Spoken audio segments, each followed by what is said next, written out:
காவல்துறை கூடுதல் இயக்குனர் அவர்களின் உத்தரவின் பேரில் சுமார் 48 லட்சம் ரூபாய் செலவில் இப்போ 2 போட்டுகளும் துரிதமாக பழுது நீக்கம் செய்யப்பட்டு தற்போது பயன்பாட்டுக்கு வந்துள்ளது. இன்றிலிருந்து இந்த ரோந்து தொடரும்.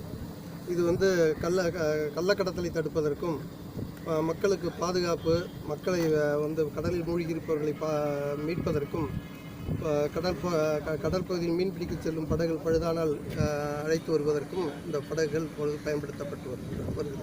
எவ்வளோ தூரம் சார் போயிட்டு வரீங்க? நாங்கள் 7 நாட்டிகள் மைல் வரைக்கும் நாங்கள் 7 நாட்டிகள் மைல் வரைக்கும்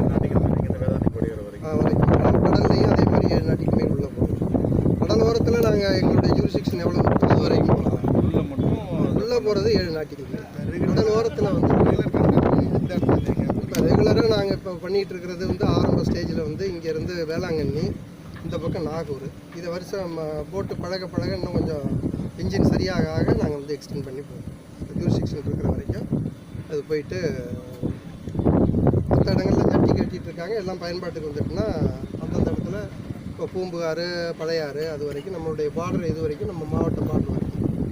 அது வரைக்கும் இங்கே வேதாரண்யம், கொடியக்கரை வரைக்கும்.